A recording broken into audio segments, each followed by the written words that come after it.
उस पछतावे के साथ मत जागिए जिसे आप कल पूरा नहीं कर सके, उस संकल्प के साथ जागिए जिसे आपको आज पूरा करना है। Welcome to subscribers of target 100 mathematics. हाँ जी 12th क्लास, आज है 29 जून और समर हॉलीडेज फिनिश होने में बस एक दिन बाकी है। सेट 1 की डेट शीट भी आ चुकी है। 1 अगस्त को मैथ्स का एग्जाम है, इसलिए नेटफ्लिक्स की मैराथन बंद कर दीजिए और सैंपल पेपर की मैराथन स्टार्ट कर दीजिए। जब तक आप मेरे साथ हैं तब तक मैथ्स की नो टेंशन। ले आइए नोटबुक और पेन मेरे साथ सैंपल पेपर 1 करने के लिए। चैप्टर नंबर 1 to 6 ये है सेट 1 का सिलेबस। ये है मार्किंग स्कीम। 40 मार्क्स का पेपर 90 मिनट्स का होगा। Question number 1 to 6 mark tick on the correct answer. Question number 1 देखिए, f from r to r be defined by fx is equal to x raised to power 4 then fx is। इन चारों में से कौन सा ऑप्शन सही है, हमें 1 1 और ऑन 2 के लिए चेक करना है। तो चलिए चेक करते हैं। fx is equal to x raised to power 4 को f of 1 की वैल्यू क्या होगी, 1 की पावर 4 यानी 1, और f ऑफ -1 की वैल्यू क्या होगी, -1 raise to power 4 is equal to 1। अगर अलग अलग एलिमेंट्स की सेम इमेज आती है, ऐसा फंक्शन 1 1 नहीं होता। इट मीन्स ये फंक्शन 1 1 तो नहीं है, ये मैनी वन फंक्शन है। सेकंड, ऑन टू के लिए कैसे चेक करेंगे, let y belongs to r, क्योंकि फंक्शन कहां से कहां तक है, फंक्शन है r टू r, तो हमें कोडोमेन में से एक एलिमेंट लेना है। Let y belongs to r codomain such that fx is equal to y। fx की वैल्यू आपने पुट की और यहां से हमें ढूंढ के लाना है x, और ये चेक करना है क्या वो डोमेन में होगा। अगर है तो ये फंक्शन ऑन टू है, और अगर वो डोमेन में नहीं हो तो फंक्शन ऑन टू नहीं होगा। यहां से x की वैल्यू क्या आएगी, y रेज टू पावर 1/4। क्या y रेज टू पावर 1/4 हमेशा एक रियल नंबर होगा, नहीं। This doesn't belong to r for all y belongs to r। अगर किसी ने y की वैल्यू 2 ले ली, 2 रेज टू पावर 1/4 तो रियल नंबर है, लेकिन अगर किसी ने y के प्लेस पर -2 ले लिया तब ये एक रियल नंबर नहीं है। Okay, it means this function is not onto. कौन सा ऑप्शन सही हो जाएगा, neither 1 1 nor onto. D is correct answer. Now second question देखिए, the adjoining diagram shows that. इन चारों में से कौन सा ऑप्शन सही होगा, देखिए ध्यान से। ए की इमेज 1 और 2, बस यहीं पर ये क्वेश्चन गलत, यहां पर ये फंक्शन गलत हो गया। इन्होंने कहा है कि f is a function from A to B. नहीं, अगर आपने फंक्शन की डेफिनेशन पढ़ी है तो साफ साफ ये लिखा हुआ है, each and every function, each and every element of A has unique image in B. अगर इस साइड के हर एलिमेंट की यूनिक इमेज दूसरी साइड हो तभी वो फंक्शन होता है, लेकिन यहां पर ए की तो दो इमेज आ रही है, एक 1 एक 2। It means f is not a function from a to b। Now question number 3 से पहले एक बार यहां देखिए, अगर मैंने इसकी इमेज को यहां से हटा दिया, अब आप इसके 1 1 ऑन 2 के बारे में क्या कहेंगे, क्या ये फंक्शन 1 1 है? हाँ जी बिल्कुल है, क्योंकि हर एलिमेंट की लेफ्ट साइड वाले हर एलिमेंट की एक इमेज है। क्या ये फंक्शन ऑन टू है? ऑन टू, यहां पर 2 एक ऐसा एलिमेंट है जिसकी कोई इमेज नहीं है, 5 भी ऐसा एलिमेंट है जिसकी कोई प्री इमेज नहीं है। इनटू में यहां पर एलिमेंट्स बचते हैं। अगर ये फंक्शन 2 और 5 को प्री इमेज नहीं देता है तो इट मीन्स ये फंक्शन है इनटू, और जो फंक्शन इनटू होते हैं वो ऑन टू नहीं होते। अगर आप इस फंक्शन को ऑन टू बनाना चाहते हैं तो यहां से 2 को और 5 को गायब कर दीजिए। अब ये फंक्शन 1 1 भी है और ऑन टू भी। ओके, क्वेश्चन नंबर 3, हमें इसकी प्रिंसिपल वैल्यू बतानी है। बड़ा ही सिंपल सा क्वेश्चन है। साइन इनवर्स माइनस साइन में 1/√2 वैल्यू होती है π/4 पर, तो यहां आप लिख सकते हैं sin π/4। साइन इनवर्स से साइन कैंसिल हो जाता, अगर ये माइनस कहीं एडजस्ट हो जाए तो माइनस को हम एडजस्ट कर देंगे। Sine inverse sine minus π/4, minus तो हमने एडजस्ट कर दिया, लेकिन अभी भी आपको एक चीज और पता होनी चाहिए, साइन इनवर्स की रेंज क्या होती है। साइन इनवर्स की रेंज होती है -π/2 से π/2 का क्लोज्ड इंटरवल। इट मींस ये अगर π/2 है, इसके सामने ये -π/2 है, तो रेंज है यहां पर। ओके, अगर ये एंगल इस रेंज में है तभी आप साइन इनवर्स और साइन को कैंसिल कर सकते हैं। तो चलिए चेक कर लेते हैं। π/4 45 डिग्री प्लस का होगा यहां और माइनस का होगा यहां, ये रेंज में है। अगर ये रेंज में है तो ये दोनों टर्म्स कैंसिल हो जाएंगी और आंसर क्या आएगा -π/4। ओके, तो C is correct answer. Understand? Now question number 4। The total number of all possible matrices of order 3/3 with entry 0 और 2, दो एलिमेंट्स हैं। 3/3 की जो मैट्रिक्स होगी उसमें 3 रोज और 3 कॉलम्स होंगे, यानी टोटल 9 एलिमेंट्स होंगे। और इन 9 पोजीशंस पर आपके पास चॉइसेस कितनी हैं? सिर्फ 2। आप यहां पर 0 और 2 में से कोई भी नंबर यूज कर सकते हैं। यहां भी आपके पास 0 2 की चॉइस है, यहां भी।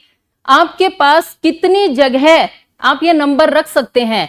9 प्लेसेस हैं नंबर रखने के लिए, और नंबर कितने हैं? 2। So total number of all possible matrices हो जाएंगे 2⁹ विच इज इक्वल टू 512।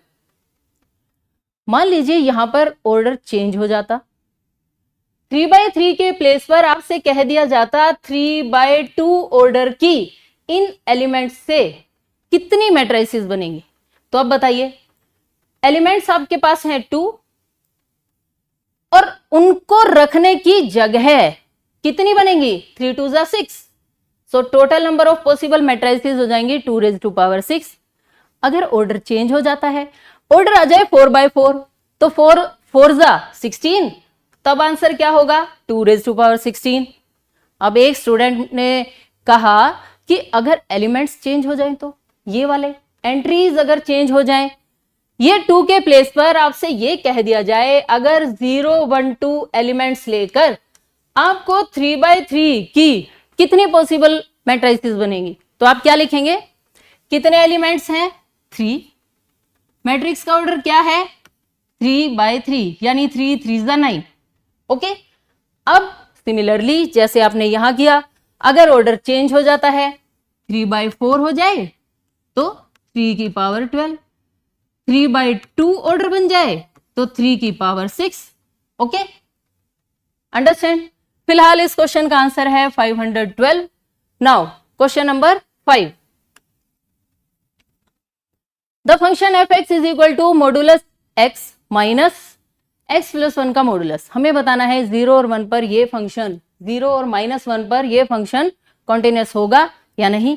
तो चलिए मान लेते हैं इस फंक्शन को hx। ओके, और अब हम यहां पर मॉडुलस की डेफिनेशन लगा देते हैं। इसका आंसर x रहेगा अगर x > 0, माइनस का x रहेगा अगर x < 0। अब इस फंक्शन की कंटिन्यूटी हम चेक करेंगे पूरी रियल लाइन पर। ये है नंबर लाइन, ये है 0। अब बताइए, अगर x < 0 है तो फंक्शन क्या है? माइनस का x। Being a polynomial function is always continuous. When x is > 0 तब फंक्शन की क्या वैल्यू है? x है। Again being a polynomial function is always continuous. बात बची है अब एट x = 0 की। तो देखिए एट x = 0 क्या होगा? पहली बात f(0) का आंसर बताइए। f(0) का आंसर क्या हो गया? 0। दूसरी बात left hand limit x tends to 0 minus, और अब इसे रीड कीजिए, x छोटा है 0 से। आइए यहां x छोटा है 0 से, फंक्शन की क्या वैल्यू है? -x। जहां जहां x है वहां वहां हमें 0 - h पुट करना है। It means limit h tends to 0, 0 minus h के प्लेस पर आप 0 पुट करेंगे, माइनस माइनस प्लस हो जाएगा, कुल मिला के आंसर आएगा 0। पहली value 0, left hand limit 0, right hand limit भी आप सिमिलरली कैलकुलेट कर लेंगे और उसका आंसर भी 0 आएगा। और अगर f of 0 left hand limit और राइट हैंड लिमिट की वैल्यू सेम होती है तो वो फंक्शन उस पॉइंट पर कंटिन्यूअस होता है। यहां पर पहले से ही कंटिन्यूअस था, यहां भी था, 0 पर भी कंटिन्यूअस आ गया। It means at x is equal to 0 ये वाला फंक्शन कंप्लीट रियल लाइन पर कंटिन्यूअस है। ओके, नेक्स्ट इस फंक्शन को भी हम मान लेते हैं, इसे हमने g मान लिया, मॉड्यूलस x प्लस 1, और अब यहां डेफिनेशन लगाएंगे हम। इसका आंसर यही रहेगा अगर ये value greater than equal to 0, negative हो जाएगा अगर ये वैल्यू लेस देन 0 हो जाए। थोड़ा सा सिंप्लीफाई कर लेते हैं, x greater than equal to -1 और x लेस देन -1। ओके, ये प्लस का 1 राइट साइड जाकर -1 में चेंज हो गया। अब हम इस फंक्शन की कंटिन्यूटी -1 पर चेक करेंगे। ये है नंबर लाइन, ये है -1। अगर x -1 से छोटा होता है, x इज लेस देन -1, तो फंक्शन की क्या वैल्यू है ये, और ये क्या है, polynomial function which is always continuous. When x is greater than -1, function की वैल्यू ये, again being a polynomial, is always continuous. फिर से बात कहां पर आ गई, सिर्फ -1 पर। At x is equal to -1, पहली बात f ऑफ -1 ढूंढ के लाओ। f ऑफ -1 इक्वेलिटी यहां है, यहां आप -1 रखेंगे, +1 रखा, आंसर आ गया 0। सेकेंड, लेफ्ट हैंड लिमिट आप कैलकुलेट करेंगे, लिमिट x टेंड्स टू -1 और माइनस। अब इसे रीड किया, x छोटा है -1 से, यानी यहां फंक्शन की वैल्यू है ये -x + 1। जहां जहां x वहां वहां आपको पुट करना है -1 - h। Limit h tends to 0, -1 -h + 1 ये। ओके, 1 से 1 कैंसिल हो जाएगा, माइनस माइनस प्लस और h के प्लेस पर आप 0 रखेंगे, लेफ्ट हैंड लिमिट आ जाएगी 0। सिमिलरली आप कैलकुलेट करेंगे right hand limit. Okay, right hand limit में सिर्फ इस माइनस के प्लेस पर प्लस हो जाएगा, यहां प्लस लगेगा। फिर इसे आप रीड करेंगे, x इज ग्रेटर देन -1, यानी यहां फंक्शन ये लिखा जाएगा ओनली x + 1, ये नहीं आएगा। जहां जहां x है वहां वहां अब पुट होगा -1 + h। ऐसे ही आप कैलकुलेशन करेंगे, अगेन आंसर 0 आ जाएगा। It means at x is equal to -1 पर left hand limit, right hand limit और f ऑफ -1 की वैल्यू सेम आ रही है, यानी ये फंक्शन पूरी रियल लाइन पर कंटिन्यूअस हो गया। अंडरस्टैंड, हमने इन फंक्शंस को h और g मान लिया था। देखिए, मैंने इस फंक्शन को माना h और इसको माना g। ये पूरी रियल लाइन पर कंटिन्यूअस है, ये भी पूरी रियल लाइन पर कंटिन्यूअस है, तो h माइनस जी भी कंप्लीट रियल लाइन पर कंटिन्यूअस होगा, यानी ये फंक्शन पूरी रियल लाइन पर कंटिन्यूअस है। Continuous at x is equal to 0 as well as at x is equal to -1, so A is correct answer. Okay, now question number 6 देखिए, function है greatest integer का और ये इन 4 पॉइंट्स में से कहां पर कंटिन्यूअस होगा। देखिए, आपको एक बात पता होगी, greatest integer function is discontinuous at all integral values. सारी इंटीग्रल वैल्यूज पर ये वाला फंक्शन डिसकंटिन्यूअस होता है। डिसकंटिन्यूअस होगा इन तीनों पॉइंट्स पर। हमसे पूछा गया है कॉन्टिन्यूअस, ये कॉन्टिन्यूअस होगा यहां पर। वैसे तो क्वेश्चन फिनिश हो गया, लेकिन एक बार आप इस क्वेश्चन को देखिए बाय ग्राफ। ग्रेटेस्ट इंटीजर के फंक्शन का ग्राफ कैसा होता है, ये देखिए।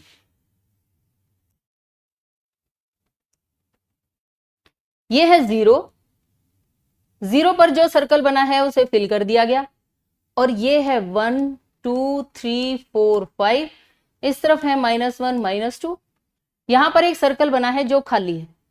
ओके, यहां से लेकर यहां तक जितने भी नंबर हैं उन सभी की वैल्यू 0 है, ग्रेटेस्ट इंटीग्रल वैल्यू 0 है। अब देखिए यहां पर आपने ये जो सर्कल बनाया है 1 पर तो फिल हो जाएगा, लेकिन जो 2 है यहां पर ये सर्कल खाली रहेगा। ओके, सिमिलरली 2 के पास जब ये जाएगा तो यहां ये सर्कल फिल हो जाएगा और यहां 3 पर ये सर्कल खाली रहेगा। अंडरस्टैंड? सिमिलरली आप यहां पर ये है -1, -1 यहां जो सर्कल बनेगा वो फिल और यहां जो सर्कल बनेगा वो खाली। -2 पर सर्कल फिल है, यहां सर्कल खाली। इनका ये मतलब है कि अगर आपने 1 के ऊपर ग्रेटेस्ट इंटीजर फंक्शन की कंटिन्यूटी चेक करी तो वो डिसकंटिन्यूअस मिलेगा। वैसे भी ये ग्राफ कंटिन्यूअस नहीं है, ग्राफ ब्रेक हो चुका है, इसलिए ग्रेटेस्ट इंटीजर का फंक्शन डिसकंटिन्यूअस होता है। दूसरी बात, अगर आपसे यहां पूछ लिया जाए इस पॉइंट पर कंटिन्यूअस है या नहीं, तो हमें ये कंटिन्यूअस मिलेगा, क्योंकि यहां पर left hand limit, right hand limit और खुद फंक्शन की वैल्यू वो सारी चीजें सेम आती हैं। मैं आपको एक एग्जांपल लेकर दिखाती हूं। अगर आपके पास फंक्शन है 1.5, वहीं से हम एग्जांपल ले लेते हैं, आपकी स्टेटमेंट से ही यही वाला एग्जांपल ले लेते हैं। फंक्शन है ये, फर्स्ट पार्ट कंटिन्यूटी चेक कर रहे हैं, f ऑफ 1.5 का आंसर क्या आएगा? ग्रेटेस्ट इंटीजर, इसका आंसर है 1। कैसे? ये जो 1.5 है, 1 के बाद 1.5 होगा यहां पर। ग्रेटेस्ट इंटीजर का मतलब क्या होता है? जिस भी नंबर का आप ग्रेटेस्ट इंटीजर ढूंढ रहे हैं, उससे छोटे जितने भी नंबर्स हैं उनमें सबसे बड़ा कौन है? उनमें सबसे बड़ा है 1। ओके, 1.5 से लेस जितने भी इंटीजर्स हैं उनमें सबसे बड़ा नंबर है 1। इसलिए 1.5 में डेसिमल पार्ट आपने हटा दिया, ग्रेटेस्ट इंटीजर की वैल्यू आ गई 1। लेफ्ट हैंड लिमिट में आप क्या करेंगे?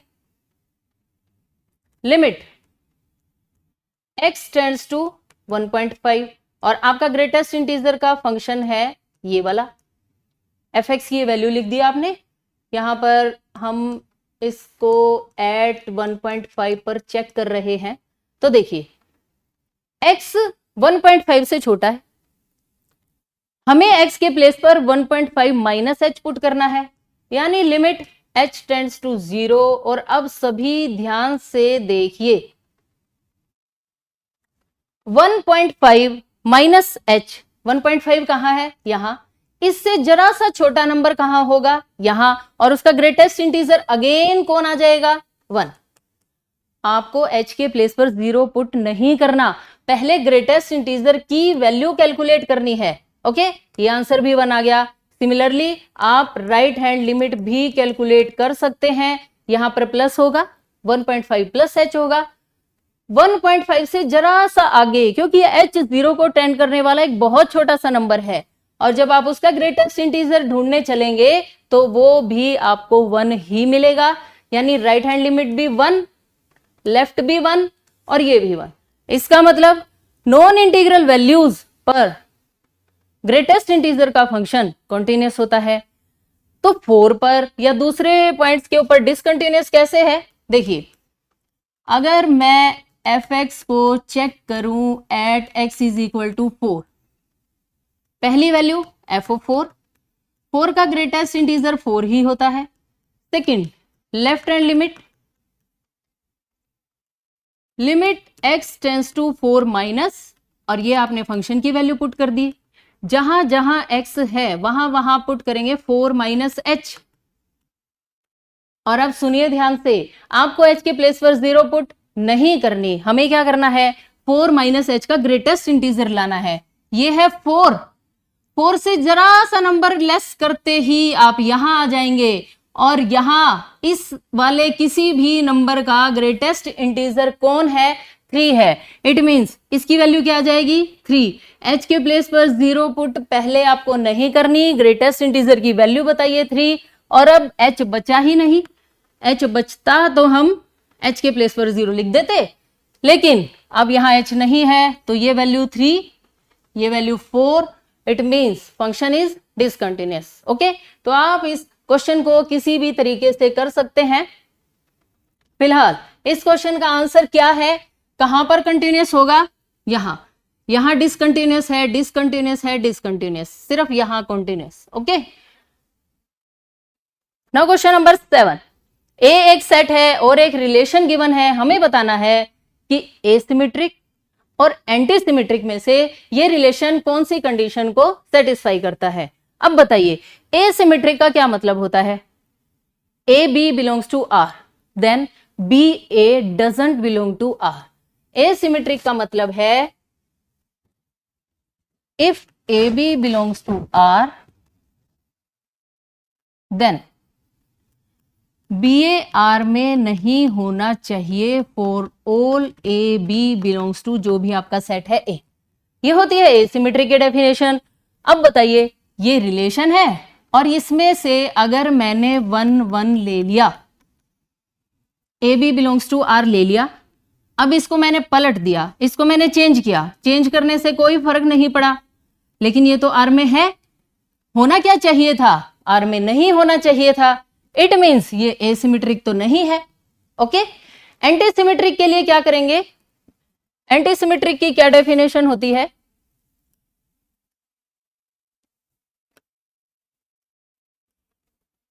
देखिए, एंटीसिमेट्रिक के अकॉर्डिंग अगर ए बी आर में है और बी ए भी आर में है, then A is equal to B होना चाहिए for all A B belongs to set A. अब इसके लिए आपको क्या करना है, चलिए चेक करते हैं। अब आपको 2 ऑर्डर्ड पेयर लेने हैं, कौन कौन से, मान लीजिए मैंने पहला सेट ले लिया, पहला ऑर्डर्ड पेयर 1 1 आर में है, अब इनकी पोजीशन मैंने चेंज कर दी, 1 1 बिलोंग्स टू आर, ये भी आर में है, यही है, सेम ही तो एलिमेंट है। अब बताइए, क्या A is equal to B, क्या 1 इज इक्वल टू 1 होता है, हाँ जी बिल्कुल होता है, यानी इसने इस कंडीशन को कंप्लीट कर दिया, ये भी सिमिलरली इस कंडीशन को कंप्लीट कर देगा, 3 3 भी। 1 2 के बारे में क्या ख्याल है, अगर आप ये डेफिनेशन लगाते हैं तो ये डेफिनेशन कह रही है 1 2 बिलोंग्स टू आर और 2 1 बिलोंग्स टू आर। क्या 2 1 इसमें है ही नहीं, जब आपने यहीं तक नहीं पहुंचे तो आगे कंडीशन कैसे वेरीफाई होगी, ठीक है, it means this relation is antisymmetric.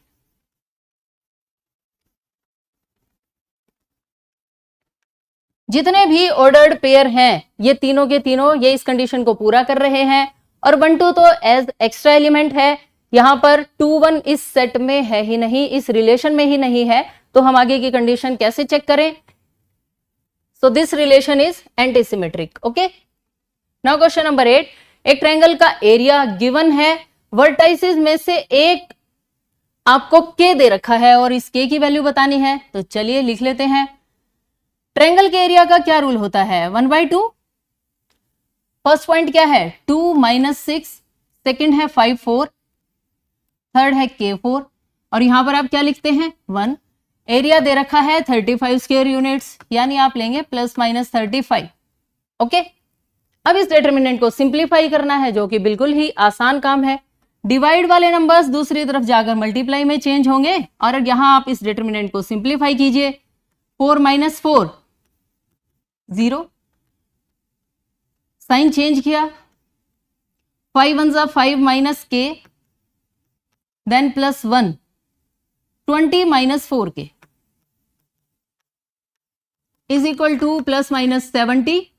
70 कहां से आ गया, 35 2 से 70 आ गया, ये वैल्यू तो 0 हो गई, 6 की मल्टीप्लाई करते हैं, 30 - 6K + 20 - 4K is equal to ±70, ये बन गया 50 - 10K is equal to ±70। Okay, यहां से हम K की वैल्यू फाइंड करेंगे, 50 - 10K, एक बार आप इसे 70 के इक्वल लिख लें और एक बार इसे -70 के इक्वल लिख लें। ओके, -10 के उस साइड जाकर प्लस का, ये 70 इस तरफ आकर माइनस का, 50 माइनस 70 माइनस 20 बाय 10, के की वैल्यू आ गई -2, और यहां पर ये 10 के इस तरफ, -70 इस तरफ, 50 प्लस 70 120 बाय 10, 0 0 कैंसिल, यानी के की दो वैल्यूज आ गई हैं, एक तो -2 और एक 12। के की वैल्यूज हैं -2 और 12। ओके, बस हमें यही वैल्यूज फाइंड करनी थी। Now question number 9, let s is equal to 1 4 5 and f है from s to s is defined by, ये फंक्शन उसने डिफाइन कर दिया और इसे बता दिया क्या ये f इनवर्स है, ट्रू फॉल्स का क्वेश्चन है। तो देख लीजिए 1 1 4 5 5 4 5 1 1 5, एक बार तो देखने से लग रहा है कि ये इसका इनवर्स है, लेकिन धोखा नहीं खाना है। f है from s to s, elements हैं 1 4 5, इधर भी 1 4 5, देखिए फंक्शन 1 to 1, ओके, 4 to 5 ये भी सही, 5 to 1 ये देखिए 5 to 1। बताइए अब आप इनवर्स कैसे एडजस्ट कराएंगे? करवा सकते हैं? बिल्कुल भी नहीं होगा। इनवर्स तब एग्जिस्ट करता है जब फंक्शन 1 1 ऑन टू हो, लेकिन ये फंक्शन तो 1 1 ही नहीं है, ये है मैनी वन फंक्शन।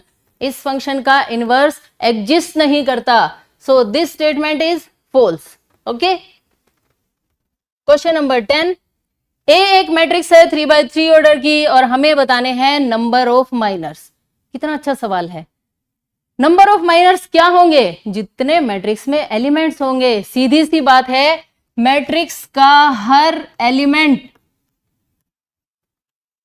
मैट्रिक्स के हर एलिमेंट का माइनर कैलकुलेट होता है। ओके, और इसमें है 3x3 यानी 9 एलिमेंट्स हैं, तो माइनर्स भी कितने हो जाएंगे? 9 हो जाएंगे। सिंपल सा क्वेश्चन है और ये अभी 2025 के फाइनल एग्जाम में बोर्ड के पेपर में आया हुआ था। देखो कितना अच्छा क्वेश्चन है। क्वेश्चन नंबर 11, एफ एक्स और जी एक्स की वैल्यू दे दी, असर्शन रीजन का क्वेश्चन है, हमें चेक करना है इन दोनों में से कौन सी बात सही है। एफ एक्स डिफाइन है, जी एक्स डिफाइन है और हमें ये चेक करना है, तो चलिए चेक कर लेते हैं। एफ सर्कल जी और जी सर्कल एफ की वैल्यू। एफ सर्कल जी का क्या मतलब है? ये जो सर्कल है इसका एक बड़ी ब्रैकेट बना देते हैं। ओके, जी एक्स की वैल्यू यहां पुट करी और अब इस फंक्शन को ध्यान से पढ़िए। एफ के पास ब्रैकेट में जो भी दे रखा है हमें उसका स्क्वायर करना है, तो एफ हट जाएगा।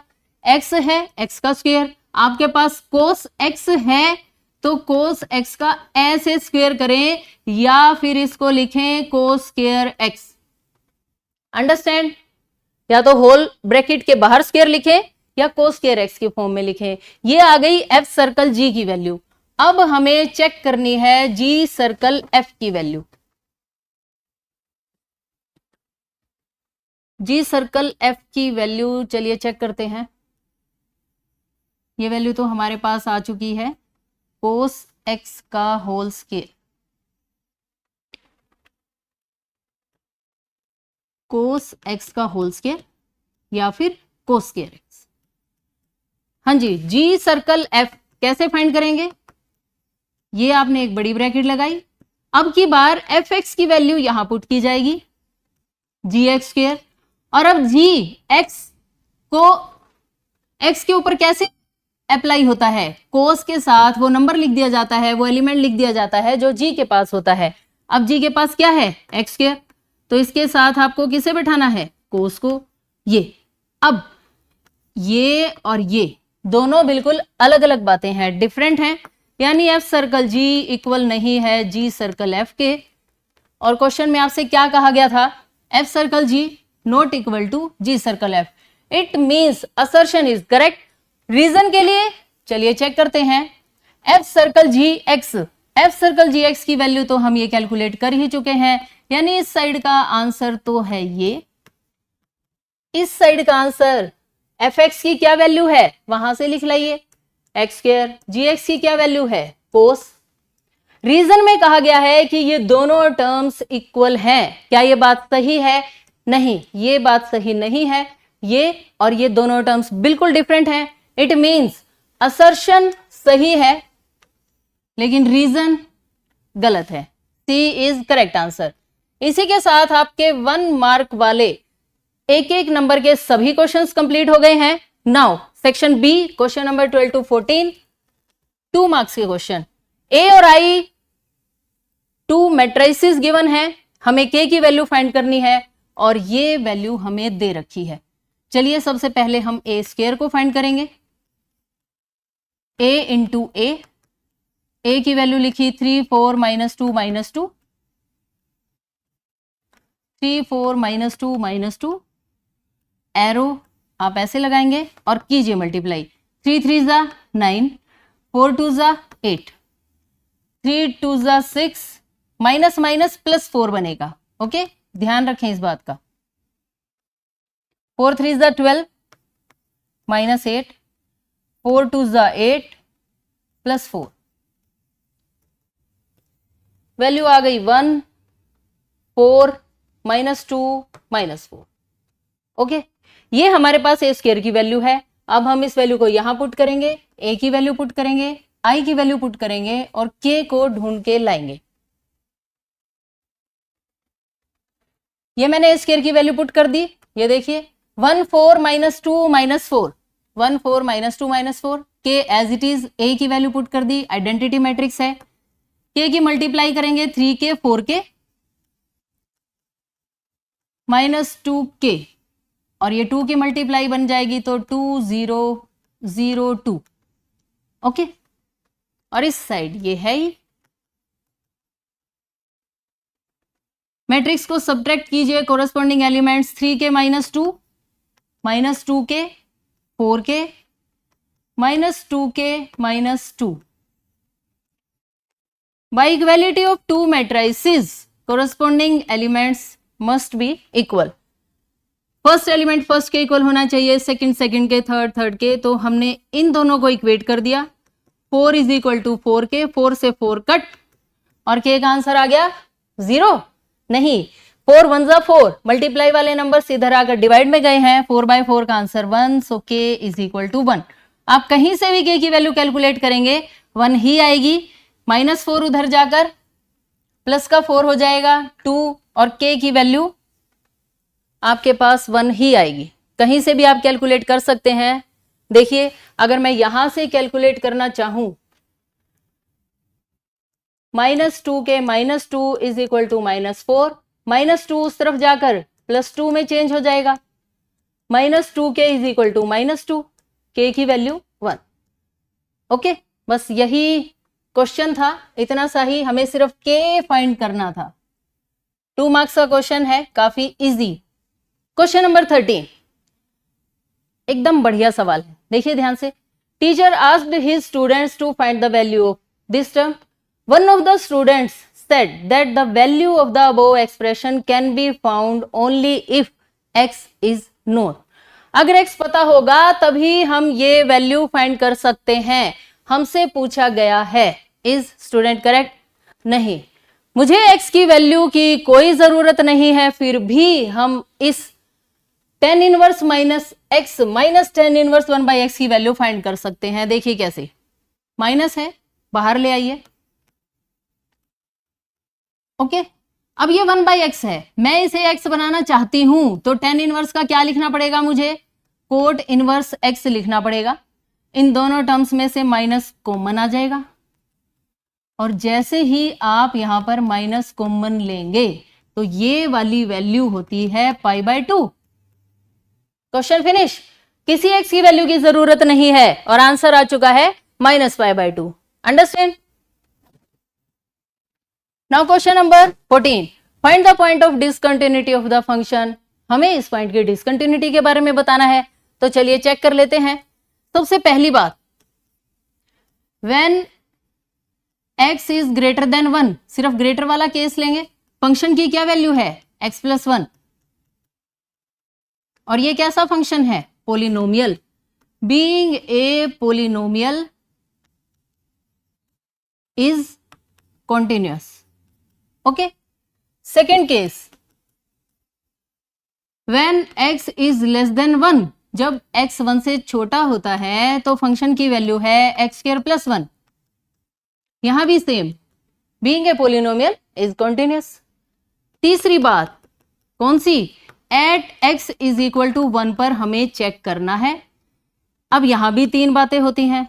सबसे पहले आप f(1) कैलकुलेट करेंगे, इक्वेलिटी यहां है, यहां आपने 1 लिखा, 1 + 1 का आंसर क्या आ गया, 2। सेकेंड, हम कैलकुलेट करेंगे left hand limit. Left hand limit के लिए आप क्या करेंगे, limit x tends to 1 minus, limit x tends to 1 minus, और अब इसे रीड कीजिए, x छोटा है 1 से और x छोटा है 1 से में फंक्शन क्या है, x² + 1। यहां मैंने लिखा, जहां जहां x वहां वहां 1 माइनस h, 1 माइनस h का स्क्वायर + 1। h के प्लेस पे आप 0 लिखेंगे, 1 का स्क्वायर 1 होता है और 1 + 1 की वैल्यू आ गई 2। f(1) की वैल्यू 2 थी, लेफ्ट हैंड लिमिट भी 2 आ चुकी है। अब हम कैलकुलेट करेंगे right hand limit. Right hand limit के लिए कैसे लिखेंगे आप, limit x tends to 1 plus, और फंक्शन की क्या वैल्यू है, ये देखिए ये वाली x + 1, when x is greater than 1। जहां जहां x है वहां वहां 1 + h लिखना है, h के प्लेस पर 0 लिखेंगे, 1 + 1 की क्या वैल्यू आ गई, 2। इट मीन्स ये वाला फंक्शन पूरी रियल लाइन पर कॉन्टिन्यूअस है। लेकिन हमसे क्या पूछा गया है, हमसे पूछा गया है point of discontinuity. There is no point of discontinuity, understand. Last में आप क्या लिख देंगे, ये देखिए, ये आपकी नंबर लाइन है 1, ग्रेटर के लिए कॉन्टिन्यूअस, लेस के लिए कॉन्टिन्यूअस, यहां यहां और खुद 1 पर भी हमने कॉन्टिन्यूअस चेक कर दिया। तो लास्ट में आप क्या लिखेंगे, f(1) is equal to left hand limit is equal to right hand limit. This implies fx is continuous at x is equal to 1. Hence, there is no point of discontinuity. Okay? कोई भी discontinuity का point नहीं है, understand. बस finish. Now next question, question number 15 to 17 3 marks के question है। Question number 15 काफी easy है। ए मैट्रिक्स गिवन है, इसको सेटिस्फाई हमें चेक करना है कि ये मैट्रिक्स इस इक्वेशन को सेटिस्फाई करती है या नहीं। आई एक 2x2 आइडेंटिटी मैट्रिक्स है और 0 मैट्रिक्स है, और इस इक्वेशन का यूज करते हुए, इस इक्वेशन का यूज करते हुए हमें ए इनवर्स फाइंड करना है। तो चलिए पहले चेक कर लेते हैं ए स्क्वायर क्या आएगा, a इंटू ए की वैल्यू है 2132, ऐसे आप एरो लगाएंगे और मल्टीप्लाई करेंगे। 2 2 ज़ा 4 + 3, 2 3 ज़ा 6 + 6, 2 + 2 और ये 4। स्क्वायर की वैल्यू आ गई है 7 4 12 7। ओके, अब हम ए स्क्वायर की और ए की ये सभी वैल्यूज यहां पर पुट करेंगे, लेफ्ट हैंड साइड लेकर चलेंगे। ये हमें प्रूव करना है। लेफ्ट हैंड साइड लिखी, वैल्यूज पुट की, 7 4 12 7, 4 की मल्टीप्लाई कीजिए, 8 12 4 8, 1001। ओके, अब बताइए 7 - 8 की वैल्यू -1, 12 - 12 0, 4 - 4 0, 7 - 8 -1, और आगे आइडेंटिटी मैट्रिक्स है ही। जब आप इन दोनों मैट्रिसेस को ऐड करेंगे तो ये 0 मैट्रिक्स बन जाएगी, यानी राइट हैंड साइड आ गई। LHS लेकर चले थे, राइट हैंड साइड आ गई, इट मीन्स इक्वेशन हो गई सेटिस्फाई। अब हमें और क्या करना था, using equation find A inverse, इस इक्वेशन का यूज करते हुए हमें ए इनवर्स फाइंड करना है। तो ए इनवर्स यहां से फाइंड होगा कैसे, pre multiplying both sides by A inverse, pre multiplying both sides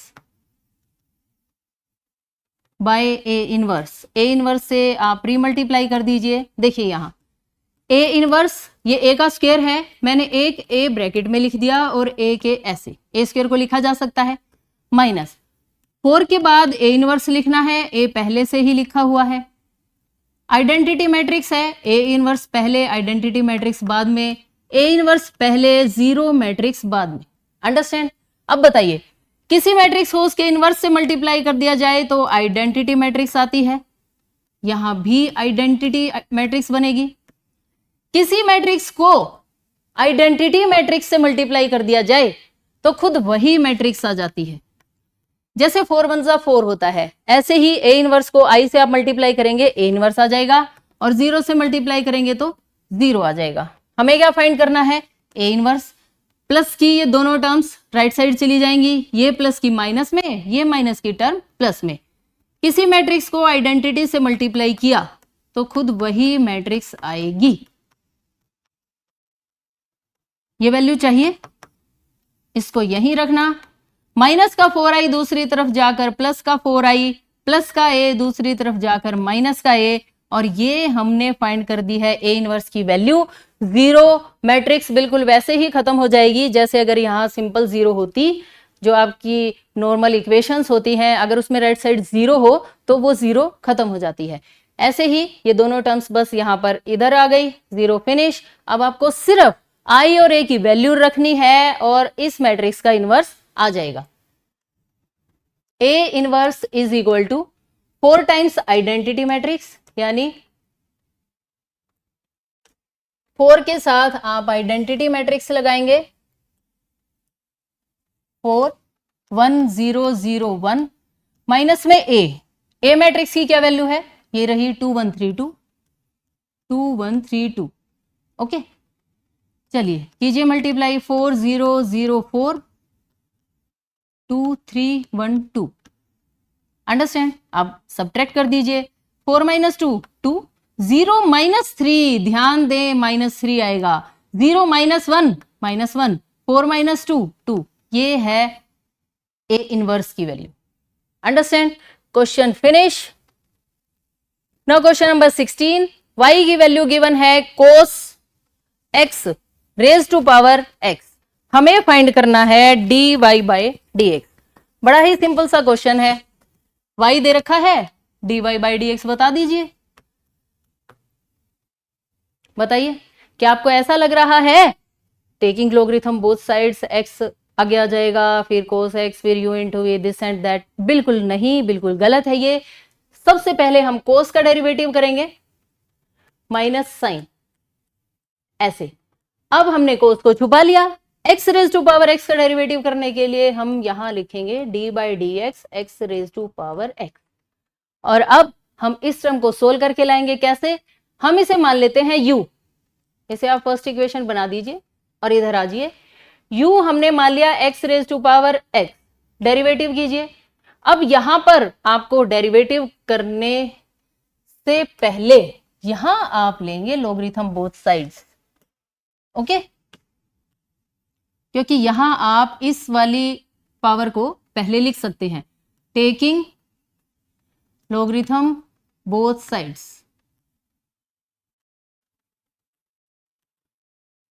statement क्या बन जाएगी, लॉगरिथम u, ये पहले लिख दीजिए लॉगरिथम x, लॉगरिथम u का derivative. Now differentiating both sides, अब आप डिफरेंशिएट कर दीजिए।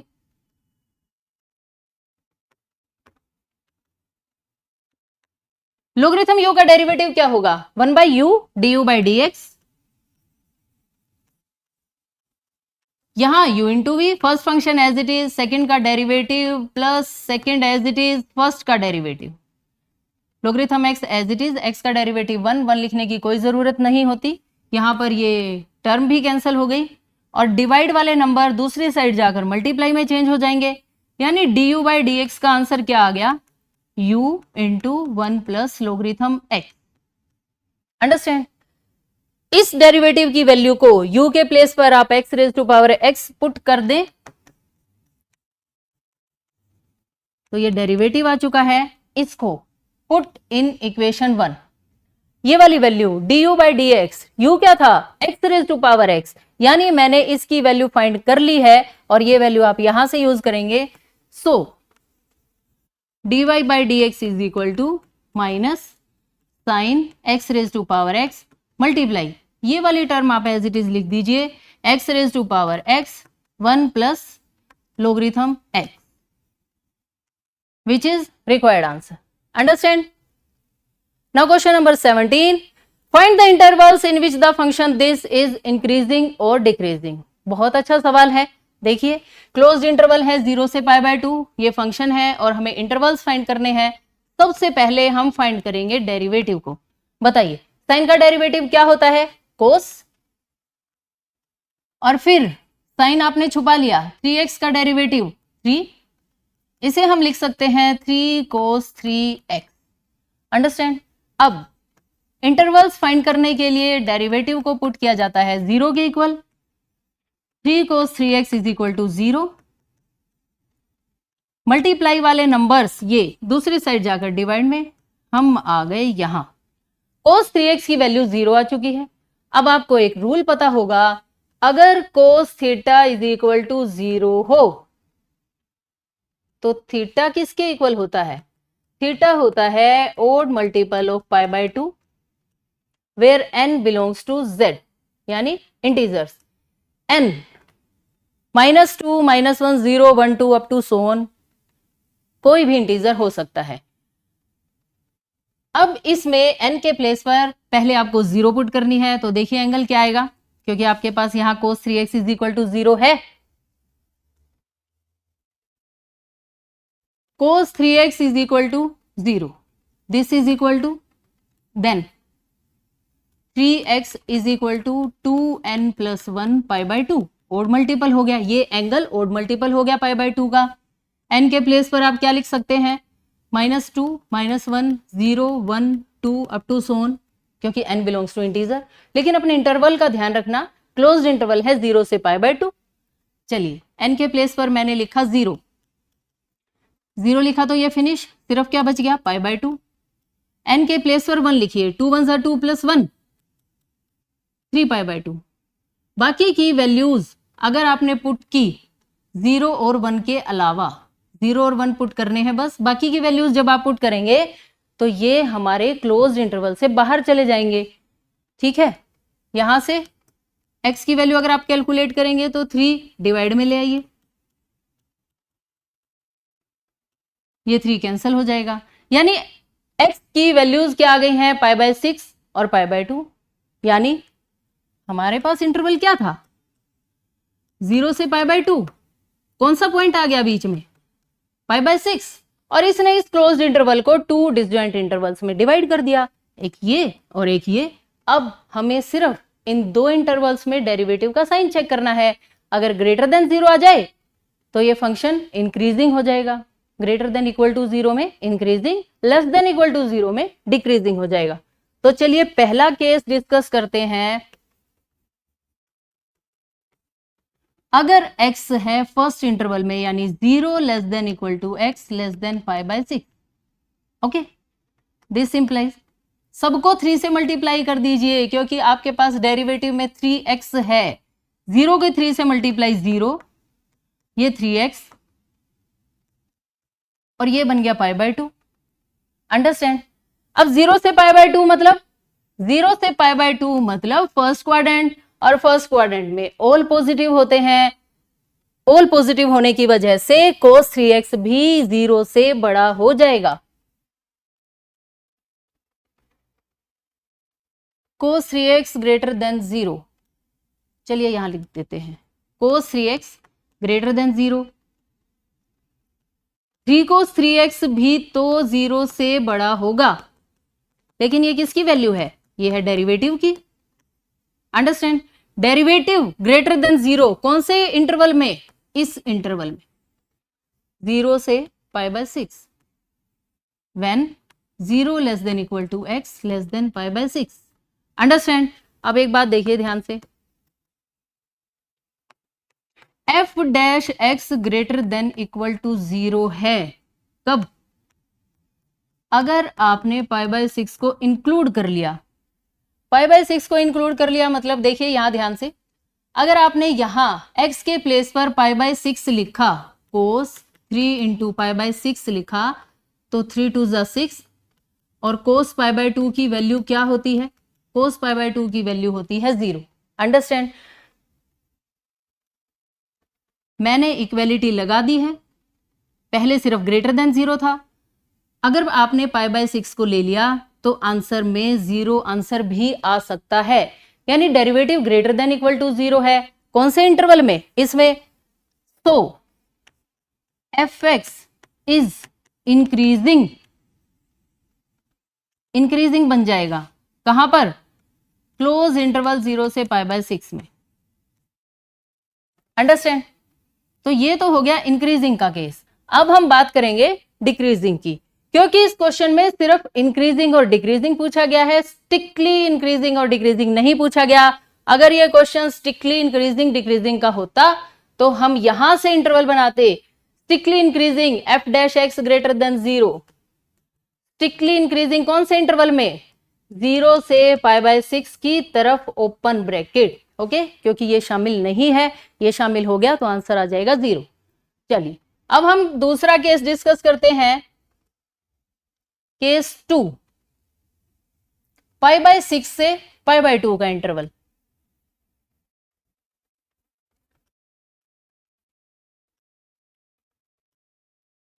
केस 2,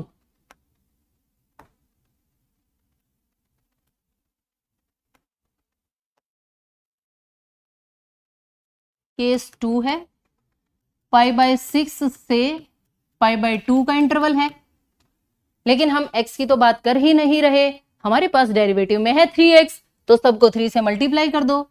3π/6 3x 3π/2, ये कैंसिल हो गया। इंटरवल क्या बन गया?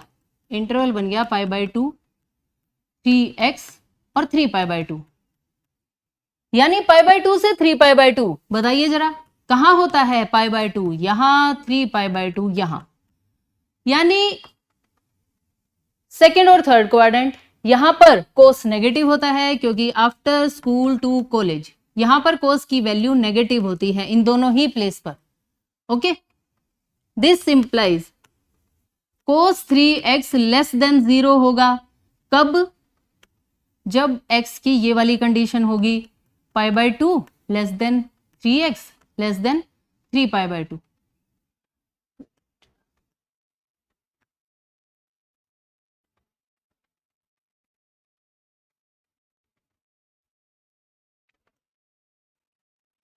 x की ये कंडीशन लिखी जाएगी, π/6 less than x less than π/2। This implies 3 cos 3x भी तो लेस देन 0 होगा, यानी f dash x less than 0 हो गया कब? जब x है π/6 less than x less than π/2 पर। Okay, also f dash x की वैल्यू क्या 0 हो सकती है? बताइए। π/6 पर तो 0 थी, अभी हम सोल्व करके आए थे। π/2 पर cos 3x में आप x के प्लेस पर π/2 लिखेंगे तो ये बन जाएगा 3π/2, और cos 3π/2 क्या होता है? 0 होता है। कैसे? cos का जो ग्राफ होता है वो ऐसे चलता है, यूं, ये वाली वैल्यू 0, cos 0 1, ये वाली वैल्यू π/2, ये पाई, और ये है 3π/2। तो cos 3π/2 की वैल्यू क्या होती है? 0। It means this is equal to 0। अगर आपने यहां पर इसे भी शामिल कर लिया π/2 को, तो आंसर 0 हो जाएगा। और ये कंडीशन हमारी कौन सी आ गई? ये आ गई सिंपल डिक्रीजिंग की। So function is decreasing on closed interval. यहां पर आप क्लोज्ड इंटरवल लिखेंगे लास्ट लाइन आपकी यही होगी।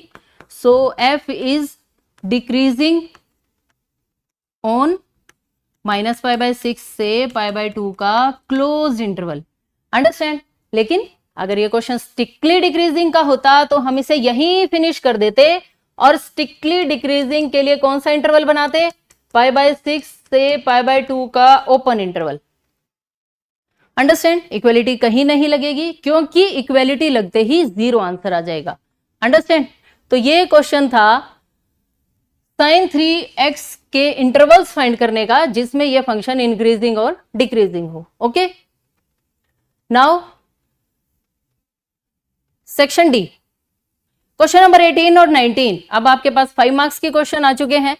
क्वेश्चन नंबर 18 देखिए, मैट्रिक्स मेथड का ये क्वेश्चन है। थ्री इक्वेशंस गिवन है और हमें इन इक्वेशंस को मैट्रिक्स मेथड से सोल्व करना है। तो इसके लिए पहले क्या बनानी पड़ेंगी? मैट्रिक्स बनानी पड़ेंगी। 3 - 2 3 इनके कोफिशिएंट से हम मैट्रिक्स बनाएंगे। ये हमने मैट्रिक्स बना ली। अब ए का डिटरमिनेंट फाइंड करेंगे। 3 लिखा, 2 1 जा 2, इनकी मल्टीप्लाई आएगी +3, लेकिन हमें माइनस करना है। डिटरमिनेंट में ध्यान रखें माइनस करना होता है। इसका साइन चेंज कर दिया। 2 2 जा 4, इनकी मल्टीप्लाई -4 लेकिन +4 लिखोगे, +3 -6 -4, 2 - 3 की वैल्यू -1 जो -3 बन जाएगा। 8 2 जा 16 आ गया है। 10 3 जा 30, 16 - 33 ये आ जाएगा माइनस का 17 which is not equal to 0। So matrix is non singular, hence A inverse exist. और जब ए इनवर्स एग्जिस्ट करेगा तो आपको क्या फाइंड करना पड़ेगा? फाइंड करना पड़ेगा एडजॉइंट ए। एडजॉइंट ए के लिए क्या ढूंढेंगे आप ढूंढेंगे कोफैक्टर्स। और कोफैक्टर्स कैसे ढूंढे जाते हैं? देखिए, कोफैक्टर्स ढूंढते हैं हम यहां। कोफैक्टर्स ढूंढने के लिए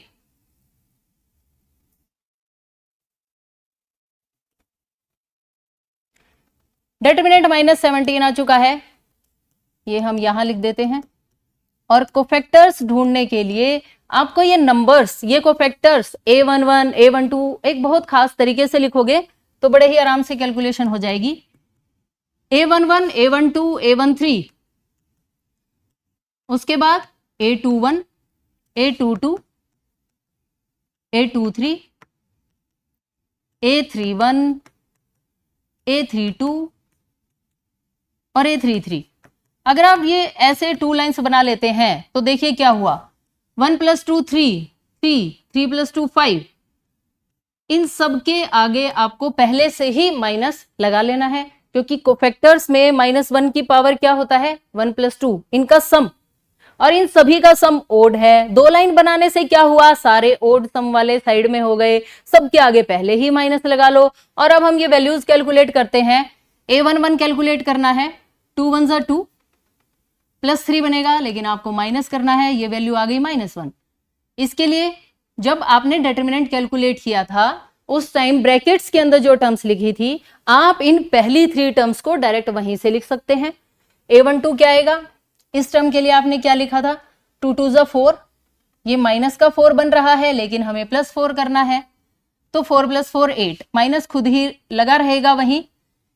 इसके कोफैक्टर के लिए माइनस का 6 -4 यानी -10। इस नंबर का कोफैक्टर चाहिए, ये वाली रो और ये वाला कॉलम हट जाएगा। 2 2 जा -4, ब्रैकेट में लिखिए।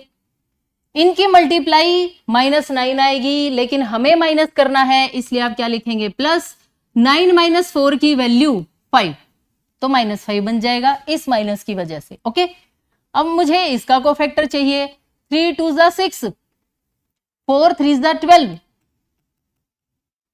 इसके कोफैक्टर के लिए ये वाला कॉलम और ये वाली रो गई। 3 3 जा 9, माइनस का 9, इसका कोफैक्टर चाहिए ना, तो ये तो रो चली गई। 3 3 जा 9 और 4 2 जा -8 बनेगा, लेकिन आपको +8 करना है। इसका आंसर -1, बाहर माइनस की वजह से +1। सिमिलरली बाकी के 3 कोफैक्टर्स आप खुद फाइंड करेंगे। इसके लिए आप ये रो और ये कॉलम हटा के इनकी क्रॉस, इसमें ये वाला कॉलम और ये रो हट जाएगी, इन नंबर्स की क्रॉस को सब्ट्रैक्ट कर देंगे और लास्ट के लिए इनकी क्रॉस को सब्ट्रैक्ट कर दिया जाएगा। ओके, हर एलिमेंट की का जो कोरस्पॉन्डिंग कोफैक्टर है उसकी प्लेस पे लिखा जाएगा। जैसे अब यहां से अगर आप मैट्रिक्स बनाएंगे तो वो क्या बनेगी, -1 -8 -10 ऐसे। फिर बना -5 -6 और 1, ये आपको खुद कैलकुलेट करने हैं। अगर आप इसका ट्रांसपोज कर देंगे तो ये एडजॉइंट ए आ जाएगा। देखिए कैसे, सभी वैल्यूज अगर आप लिख लेंगे, ये सभी नंबर्स आपने लिख लिए, सबके कोफैक्टर्स आ गए, इसका ट्रांसपोज कर दिया। और ट्रांसपोज का मतलब होता है रोज को कॉलम में या कॉलम को रोज में चेंज करना। First row first column, second row second column, third row third column. Understand? Adjoint आने के बाद ए इनवर्स का क्या फॉर्मूला होता है, 1/डिटर्मिनेंट ए इंटू एडजॉइंट ए। डिटर्मिनेंट आप कितना कैलकुलेट कर चुके हैं, -17, तो आप यहां लिख देंगे। एडजॉइंट ए, ये मैट्रिक्स लिख देंगे आप, -5 -6 1 -1 9 7। क्योंकि मैट्रिक्स के बाहर माइनस है तो आप इस माइनस की मल्टीप्लाई अंदर सभी से, 1 8 10। जो माइनस के नंबर्स हैं वो प्लस के हो जाएंगे, जो प्लस के हैं वो माइनस के। ओके, ये हमारे पास ए मैट्रिक्स का एडजॉइंट आ गया। अब ए इनवर्स का क्या फॉर्मूला होता है, देखिए ए इनवर्स का तो हो गया फॉर्मूला, एक्स वाई जेड की वैल्यूज कैसे निकाली जाएंगी। एक्स होता है A inverse B. A inverse की ये वैल्यू जो अभी हम यहां ये कैलकुलेट करके आए हैं, हमने आगे पुट कर दी ऐसे, 8 6 -9 10 -1 -7। और ये है बी की वैल्यू। बी कहां से आया, ये देखिए, जब इक्वल के राइट साइड में जो भी कांस्टेंट थे उनसे बना है बी। अंडरस्टैंड? और ये बी हमने यहां इस फॉर्मूले में पुट कर दिया और अब हम ये मल्टीप्लाई करेंगे। फर्स्ट होगी इससे मल्टीप्लाई, 8 1 जा 8 + 5 + 4। सेकेंड 8 8 जा 64, 6 - 36, 10 8 जा 80 -1 -28। अब इसे हम सिंप्लीफाई कर लेते हैं, 1/17, ये बना 17। इसमें से जब आप 30 को माइनस करेंगे तो ये आ गया 34 और 80 - 29, ये बनेगा 51। 17 हर नंबर को डिवाइड करेगा, ये वैल्यूज आ गई 1 2 3। किसकी वैल्यूज आ गई, ये वैल्यूज आ गई एक्स वाई और जेड की। अंडरस्टैंड? सो x = 1, y = 2, z = 3 और इसी के साथ ये 5 मार्क्स का क्वेश्चन फिनिश। अंडरस्टैंड? क्वेश्चन बिल्कुल आसान है, बस आपकी कैलकुलेशन में कहीं भी मिस्टेक नहीं होनी चाहिए। इसी क्वेश्चन की चॉइस में हमारे पास ये नेक्स्ट क्वेश्चन है, find A inverse from the matrix. इस मैट्रिक्स का ए इनवर्स निकालो, मतलब डिटर्मिनेंट ढूंढो, एडजॉइंट ढूंढो। ओके, ए इनवर्स का क्या फॉर्मूला बनेगा, 1/डिटर्मिनेंट ए इंटू एडजॉइंट ए। ये काम इतना आपको इस मैट्रिक्स के लिए करना है। Okay, and using this A inverse, इसके ए इनवर्स को यूज करना है इस सिस्टम ऑफ इक्वेशंस को सोल्व करने के लिए। अब उसका ए इनवर्स यहां पर कैसे काम आएगा, ध्यान से देखिए। यहां पर एक्स का कोफिशिएंट क्या है, 1, वाई है ही नहीं और जेड का 0। अगर आप मैट्रिक्स बनाएंगे तो बनेगी 1 0 3। यहां पर -1 2 -2 2 -3 4। अब जरा इन दोनों मैट्रिसेस में डिफरेंस देख लीजिए, क्या फर्क है। इसमें 1 0 3 ऐसे, इसमें ऐसे, ये नंबर ऐसे, यहां ये वाला कॉलम, यहां रो बन गया। इसका मतलब अगर आप इस मैट्रिक्स का ट्रांसपोज ले लें तो यही तो बन जाएगी इक्वेशन। तो फिर आपको क्या करना है, आप जो भी इस मैट्रिक्स का इनवर्स निकालेंगे उसका ट्रांसपोज कर देना। उसका ट्रांसपोज करने से क्या होगा, इसी मैट्रिक्स का ए इनवर्स आ जाएगा और उस ए इनवर्स को यूज करेंगे हम एक्स वाई जेड को फाइंड करने के लिए। अंडरस्टैंड? चलिए आराम आराम से क्वेश्चन को करेंगे। ए मैट्रिक्स है, ये है, डिटर्मिनेंट कैलकुलेट कीजिए, 1 लिखा, 4 2 जा 8, माइनस माइनस प्लस का 6 बनेगा, लेकिन हमें माइनस लिखना है। यहां से +1 0 प्लस 9 प्लस 2, ये 0 और माइनस का 6, ये बनेगा 2 प्लस 9 माइनस 12, ये आ गया -1 नॉट इक्वल टू 0। इस मैट्रिक्स का इनवर्स एग्जिस्ट करेगा। फिर से आप 2 लाइन्स बनाएंगे कोफैक्टर्स की, 11 12 13 21 22 23 31 32 और 33। अंडरस्टैंड? इन सब के आगे क्या लगेगा? माइनस। अब देखिए 8 माइनस 6 का आंसर क्या था? 2। 0 प्लस 9 का आंसर 9, ये तो माइनस पहले से लगा हुआ है, और इसका आंसर है -6।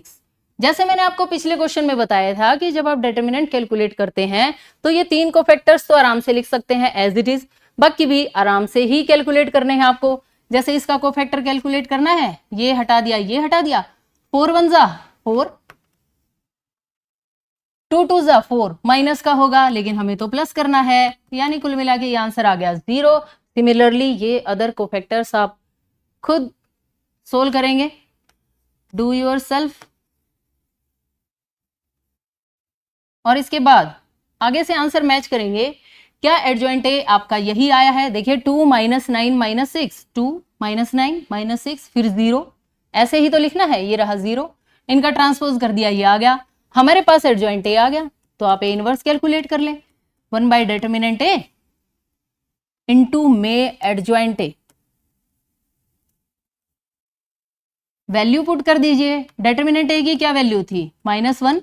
एडजॉइंट ए आपके सामने लिखा हुआ है, 0 -2 -1 -1 3 2, ये माइनस सबको बांट दीजिए, -2 9 और 6, 0 2 1 1 -3 -2, ये हमारे पास आ गया A inverse.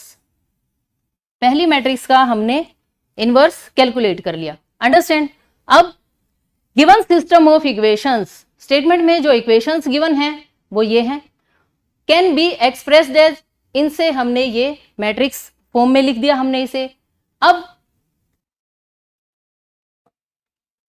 x is equal to A inverse का ट्रांसपोज इनटू बी। देखिए वैसे तो x क्या होता है? x होता है ए इनवर्स b की मल्टीप्लाई, लेकिन हमें तो इस मैट्रिक्स का इनवर्स कैलकुलेट ही नहीं करने दिया जा रहा, तो हमें क्या करना है? हमें ये पहले वाला ए इनवर्स यूज करना है, और इसका क्या कर देना? इसका आप कर देना ट्रांसपोज। ओके, देखिए ट्रांसपोज करते हैं। -201 रो है, -201 का कॉलम बना दिया, सेकंड रो का सेकंड, थर्ड का थर्ड, तो आपके पास क्या हुआ? इस मैट्रिक्स का इनवर्स ये आ गया डायरेक्ट। अंडरस्टैंड? अब हमें इनकी मल्टीप्लाई करके और एक्स वाई जेड फाइंड करना है। एरो का आप निशान लगाइए, 9 2 जा 18, 9 4 जा 36, 6 3 जा 18, माइनस है ध्यान रखें, 0 से मल्टीप्लाई की 0, 4 2 जा 8, 3 1 जा 3, 9 -12 प्लस 6, तो ये कितना आ जाएगा? देखिए 18 -18 ये तो माइनस का 36 बन गया, 8 -3 5, और ये बनेगा 15 -12, ये दोनों टर्म्स तो कैंसिल हो गई, यानी 0 5 3। पहली वैल्यू x की, दूसरी वैल्यू y की और तीसरी वैल्यू z की। तो x is equal to 0, y is equal to 5 और z is equal to 3। Finish? Understand? काफी इजी क्वेश्चन है 5 मार्क्स में। Now question number 19, ABC are the vertices of isosceles right angle triangle ABC. K is positive. The hypotenuse AC is 6 centimeter long. Use determinants to find the value of K. ये diagram है, हमें determinants का use करते हुए K की value find करनी है। अब आप एक बात बताइए, अगर इसने ये वर्ड ना लिखा होता ना, यूज डिटर्मिनेंट्स, तो ये कुल एक लाइन का क्वेश्चन है, एक लाइन का इसका आंसर है। देखिए कैसे, ये वैल्यू 6 सेंटीमीटर गिवन है, डिस्टेंस फॉर्मूला लगा दीजिए सिंपल, K -2 x2 -x1 यानी K + 2 का स्क्वायर, 5 माइनस 5 का स्क्वायर, सम और अंडर रूट, ये डिस्टेंस किसके इक्वल है? ये इक्वल है 6 के। ये फिनिश, स्क्वायर से अंडर रूट गए, k प्लस 2 की वैल्यू क्या आ गई और यहां से k की वैल्यू क्या आ गई? फिनिश, खत्म। लेकिन उसने लिखा है यूज डिटरमिनेंट्स और ये 5 मार्क्स का क्वेश्चन है, तो आपको क्या करना है? डिटरमिनेंट्स का यूज करना है। अब एक ट्रायंगल डिटरमिनेंट में किस तरह से यूज होती है? जिसके तीनों ही वर्टाइसिस गिवन हो, वहां पर होता है एरिया। तो आप क्या करेंगे? इस राइट एंगल ट्रायंगल का एरिया फाइंड करेंगे। अब एरिया का क्या फॉर्मूला होता है? 1/2 बेस इंटू हाइट। इस बात का ध्यान रखें, ट्रायंगल कैसी है? आइसोसेलेस, मतलब ये साइड इस साइड के इक्वल है। Area of triangle ABC is equal to 1/2 base into height यानी AB इंटू BC। क्योंकि ये दोनों साइड सेम है तो मैं दोनों के प्लेस पर AB लिख सकती हूं, BC भी लिख सकती हूं, लेकिन मैंने AB लिख लिया है। आप एक ही टर्म को यूज करें और ये आ चुका है 1/2 AB स्क्वायर, इस राइट एंगल ट्रायंगल का एरिया। अंडरस्टैंड? अब हमें क्या करना है? इसके अंदर पाइथागोरस थ्योरम का यूज करना पड़ेगा, क्योंकि AB की वैल्यू तो आपको पता नहीं, आपको तो AC की वैल्यू गिवन है। तो पाइथागोरस थ्योरम जब आप अप्लाई करेंगे तो देखिए क्या बनेगा, AB square plus BC square is equal to AC square. ये होती है पाइथागोरस थ्योरम। AB, यहां आपको डिस्टेंस फॉर्मूले से वैल्यू कैलकुलेट करने की बिल्कुल जरूरत नहीं है। आप सिर्फ BC के प्लेस पर तो AB लिख दें और AC के प्लेस पर 6 लिख दें। Understand? 2AB square is equal to 36, AB square is equal to 36 का हाफ 18। बस एनफ है। देखिए एरिया क्या आ चुका है? 1/2 AB स्क्वायर। यहां जाके इस AB स्क्वायर की वैल्यू को पुट कर दीजिए, पुट इन 1। फर्स्ट इक्वेशन में जब आप पुट करेंगे तो एरिया ऑफ ट्रायंगल ABC क्या आ जाएगा? 1/2 इंटू AB स्क्वायर है यानी 18, 2 9 जा 18, 9 स्क्वायर सेंटीमीटर। अब हमारे पास इस ट्रायंगल का एरिया आ चुका है और एक एरिया आप डिटरमिनेंट से कैलकुलेट करेंगे और दोनों को इक्वेट कर देंगे। देखिए कैसे? एरिया ऑफ आइसोसेलेस ट्रायंगल 9 आ चुका है, 1/2 पॉइंट्स लिखिए, -2 5 1 2 K 5 और 1 1 1, ये बन गया एरिया और ये भी एरिया है, दोनों को इक्वल होना चाहिए।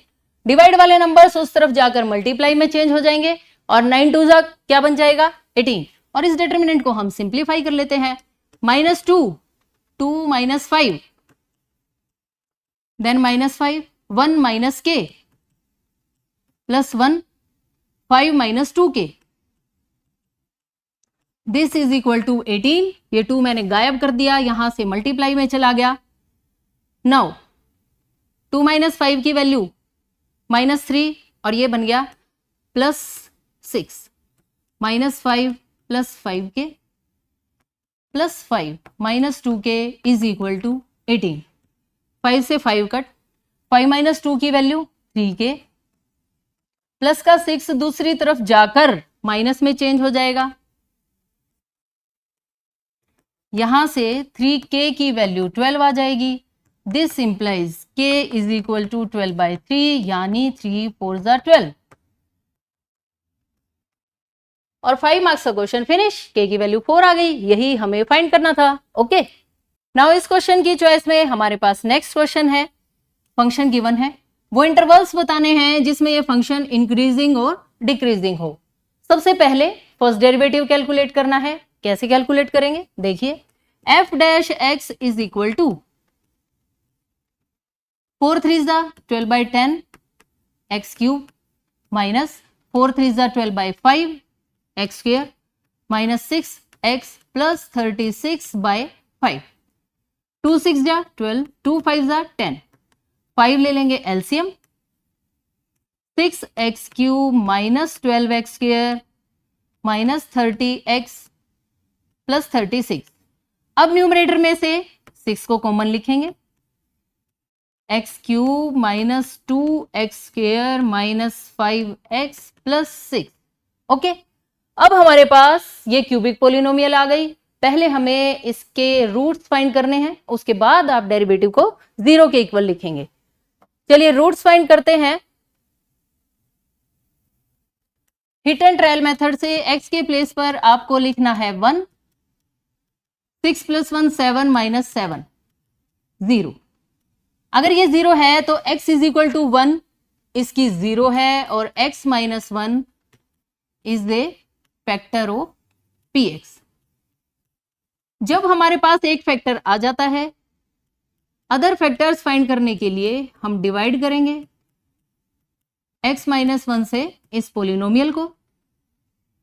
पहले x² से मल्टीप्लाई होगी ताकि यहां x³ बन जाए, और जैसे ही आप साइन चेंज करेंगे ये टर्म्स कैंसिल हो जाएगी। अब -x² चाहिए तो -x ले आइए plus x, sign change, terms cancel, -6x + 6, तो यहां पर -6 से मल्टीप्लाई करनी पड़ेगी, sign change, terms cancel, reminder 0। Okay, it means px को क्या लिखा जा सकता है, x - 1 × x² minus x minus 6। तो px =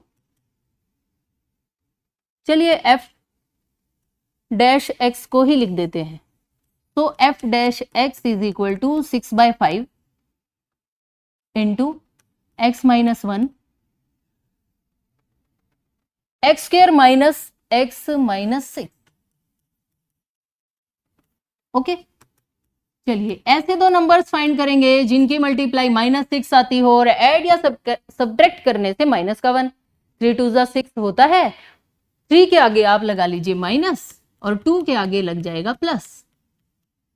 ओके, अब पुट f' x = 0। जब आप इसे 0 के इक्वल रखेंगे तो x की क्या क्या वैल्यूज आएंगी, 1 और -2 और 3। ये आपकी नंबर लाइन है, यहां पर 1, यहां पर 3 और यहां पर -2। इन 3 क्रिटिकल पॉइंट्स ने पूरी रियल लाइन को 4 इंटरवल्स में डिवाइड कर दिया।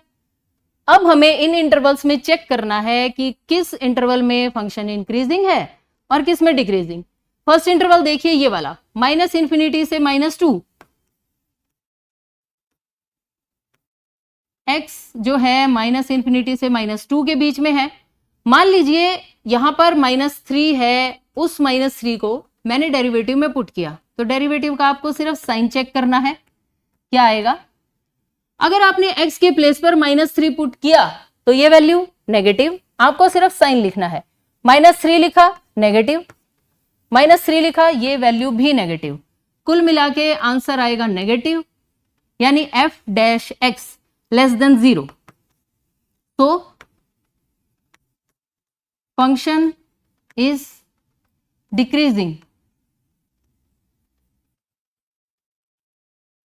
ऑन कौन से इंटरवल में, -∞ से -2 तक के इंटरवल में ये फंक्शन हो गया decreasing. Now case 2, second case हम डिस्कस करेंगे -2 से 1 के बीच का। यहां पर लिख देते हैं केस 2, -2 से 1 के बीच में अगर x की वैल्यू है तो डेरिवेटिव का साइन चेक करना है आपको सिर्फ कि क्या आएगा। -2 से 1 के बीच में 0 होती है, तो आप यहां 0 लिखेंगे। 0 लिखा तो माइनस आंसर आया, ये प्लस है, और 0 लिखने से यहां minus, minus plus minus, minus plus minus, यानी कुल मिला के पॉजिटिव > 0। तो fx is increasing on interval है -2 से 1। अंडरस्टैंड। नेक्स्ट इंटरवल क्या होगा, केस 3, 1 से लेकर 3 तक, 1 < x < 3। डेरिवेटिव का साइन चेक करेंगे। 1 से 3 के बीच में मान लीजिए आपने वैल्यू पुट कर दी 2, यहां आपने 2 लिखा प्लस प्लस, लेकिन थर्ड टर्म हो गई माइनस की, पॉजिटिव, पॉजिटिव, नेगेटिव, कुल मिला के आंसर आ गया negative. So F x is decreasing. कौन से इंटरवल में? 1 से लेकर 3 के इंटरवल में ये फंक्शन डिक्रीजिंग हो गया। और लास्ट केस है केस 4। अगर 3 और इंफिनिटी के बीच में x की वैल्यू लाई करे, डेरिवेटिव का आपको सिर्फ साइन चेक करना है। 3 और इंफिनिटी के बीच में मान लीजिए मैंने ले लिया 4, यहां आपने 4 लिखा, प्लस प्लस प्लस, ये सारी वैल्यूज प्लस की आएंगी।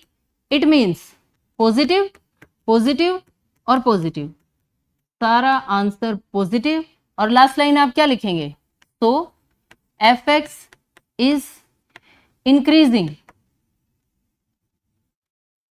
ऑन इंटरवल बनेगा 3 to infinity. Okay, 3 critical values आई थी, 4 इंटरवल्स बने, 2 इंटरवल में ये फंक्शन इंक्रीज होगा इसमें और इस वाले इंटरवल में, और 2 इंटरवल्स में ये वैल्यू डिक्रीज होगी यहां पर। ओके, इसी के साथ ये question finish. Now question number 20, ये है source based case study question है। देखिए, gardener plants to plant flowers in a rectangular flower bed in such a way that a rectangle is inscribed in the semicircular field। यहां पर ये है rectangular flower bed जो semi circle के अंदर है। रेडियस दे रखी है सेमी सर्कल की 30, इट मींस यहां से लेकर यहां तक 30 मीटर है। रेक्टेंगल की लेंथ x मीटर है, यानी यहां से यहां तक ये जो रेक्टेंगल की लेंथ है ये वाली वैल्यू x मीटर है। ओके, चलिए क्वेश्चंस देखते हैं कौन कौन से क्वेश्चंस दिए हैं। क्वेश्चन नंबर 1 बहुत ही सिंपल सा क्वेश्चन है। What will be the breadth of the rectangular flower bed in terms of x। हमें x की टर्म में ब्रेथ यानी y की वैल्यू बतानी है। हम इस ब्रेथ को क्या मान लेते हैं? y। Let breadth is equal to y, यानी इसे आपने y मान लिया। अब जो गिवन था उसे ध्यान से देखिए, सेमी सर्कल की रेडियस 30 है। अगर आपने कंपास यहां रखा है और आप 30 मीटर ओपन करके ऐसे सेमी सर्कल लगाएंगे तो क्या ये वाली वैल्यू 30 नहीं होगी? बिल्कुल होगी। ओके, रेक्टेंगल की लेंथ अगर x है तो यहां से यहां तक ऑटोमेटिक x/2 हो जाएगी। ओके, रेक्टेंगल की लेंथ हाफ। हमें तो सिर्फ y फाउंड करना है, जिसमें हम पाइथागोरस थ्योरम अप्लाई करेंगे। क्या लिखेंगे? 30 का square is equal to y square plus x/2 का स्क्वायर। आपको सिर्फ y कैलकुलेट करना है x की टर्म में। 30 का स्क्वायर क्या बन जाएगा? 900, प्लस के नंबर इस तरफ आकर माइनस के, this is equal to y square. इस स्क्वायर को हटाने के लिए आप इस साइड क्या लगा लेंगे? Under root. It means y की वैल्यू क्या आ जाएगी? 900 माइनस एक्स स्क्वायर बाय 4 का अंडर रूट। ये है ब्रेथ की वैल्यू x की टर्म में। Question number 1 finish. Second part देखिए, एरिया बताना है रेक्टेंगुलर रीजन का as a function of x। Rectangle का एरिया बड़ा ही सिंपल सा होता है, लेंथ इंटू ब्रेथ यानी x इंटू वाई। y की वैल्यू अभी आप कैलकुलेट करके आए हैं 900 minus x square by 4। 900 minus x square by 4 का अंडर रूट। अगर आप इसे थोड़ा सा सिंप्लीफाई करना चाहें तो एलसीएम ले सकते हैं। x 3600 minus x square divided by 4 under root. ये अंडर रूट न्यूमरेटर का भी और डिनोमिनेटर का भी 4 बाहर आकर x/2 बन जाएगा। और ये हमारे पास एरिया आ चुका है as a function of x। Understand? Now third part देखिए, gardener wants maximum area for the rectangular flower bed. For this to happen what will be the value of x। x की क्या value हो ताकि area maximum हो? अब area maximum कैसे calculate करते हैं?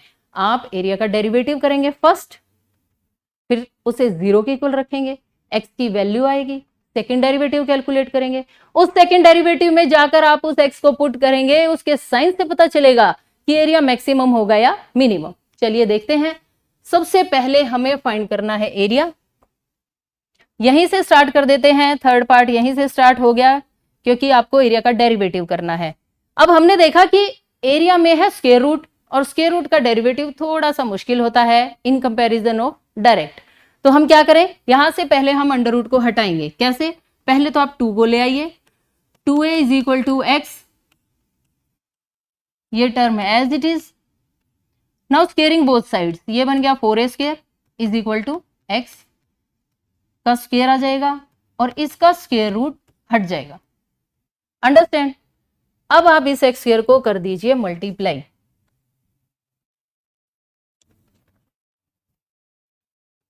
Four A square is equal to 3600 x square.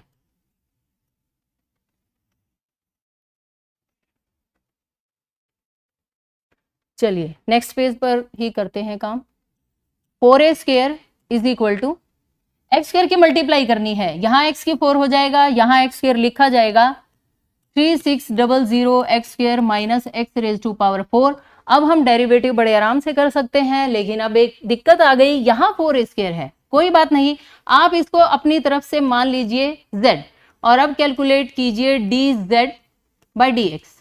Okay, इसका derivative 7200x minus 4x cube, derivative को रखिए 0 के इक्वल। यहां से कॉमन क्या आया? 4x, क्या बचा? 1800 minus x square is equal to 0। Either this number is equal to 0 और दिस, यानी x इज इक्वल टू 0, या फिर 1800 minus x square is equal to 0। ये वैल्यू 0 नहीं हो सकती क्योंकि ये रेक्टेंगल की लेंथ है। ये 0 हो सकती है। 1800 is equal to x square और x की वैल्यू आएगी अंडर रूट 1800। 1800 को क्या लिख सकते हैं? 900 टू जा, और 900 होता है 30 का, 900 का अंडर रूट 30। ये हमारे पास आ गई x की value. Understand? First derivative calculate कर लिया, 0 के इक्वल रख के x की वैल्यू आ गई। अब हमें सेकंड डेरिवेटिव कैलकुलेट करना है। ये था फर्स्ट डेरिवेटिव, यहां से हम सेकंड डेरिवेटिव कैलकुलेट करेंगे, D square z by d x square. Second derivative यहां से 7200 एज इट इज माइनस इसका डेरिवेटिव 12x स्क्वायर। x की इस वैल्यू को आप यहां पुट करेंगे, यानी at x is equal to 30 under root 2 d square z by d x square. आपको सिर्फ इसका साइन चेक करना है, बाकी किसी से कोई मतलब नहीं है। देखिए x की वैल्यू को जब आप वहां पुट करेंगे तो क्या आएगा?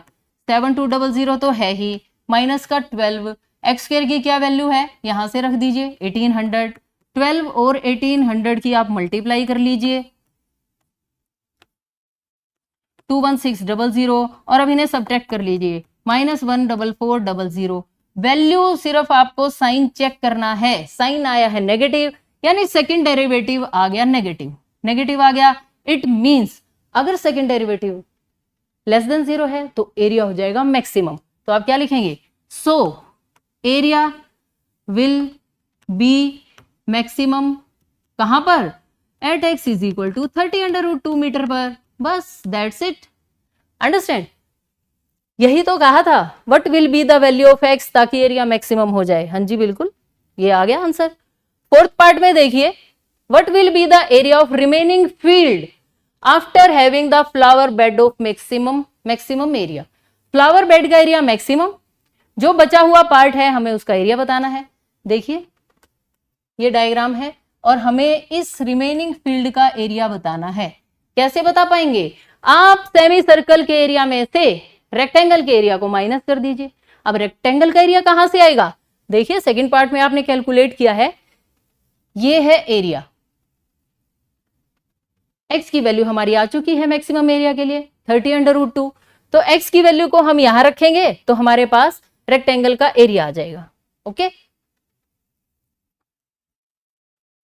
Area of rectangle.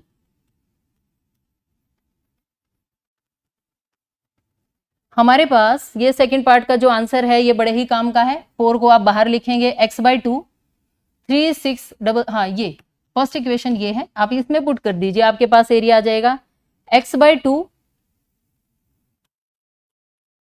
Under root 3600 minus x का स्क्वायर, एक्स क्या है 30√2, तो 30√2 का स्क्वायर क्या हो जाएगा 900, 2 जा 1800।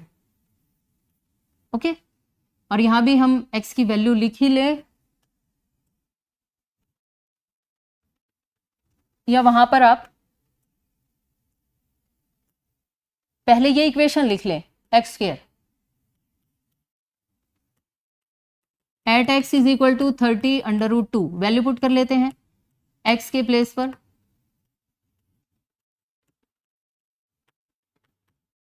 $1800, 36 माइनस 1800 ही आ जाएगा, और 1800 का अंडर रूट अगेन 900 2 जा, और 900 बाहर 30, और ये अंडर रूट 2 की मल्टीप्लाई अंडर रूट 2 से 2 आएगी, 2 से ये वाला 2 कैंसिल हो जाएगा, 30 इंटू 30 ये आ गया मेरे पास 900 स्क्वायर मीटर। अंडरस्टैंड? आप चाहें तो 2 से 30 को कैंसिल कर सकते हैं, लेकिन मुझे पता था कि आगे अंडर रूट 2 आने वाला है, तो अंडर रूट 2 से मैं इस 2 को कैंसिल कर दूंगी और डायरेक्ट आंसर आएगा 900 स्क्वायर मीटर। रेक्टेंगल का ये एरिया आप याद रखें। चलिए 900 स्क्वायर मीटर,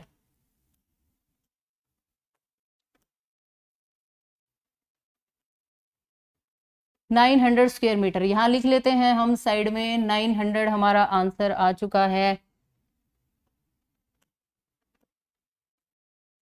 900 स्क्वायर मीटर। ये एरिया ऑफ रेक्टेंगुलर पोर्शन है। Area of semi circle,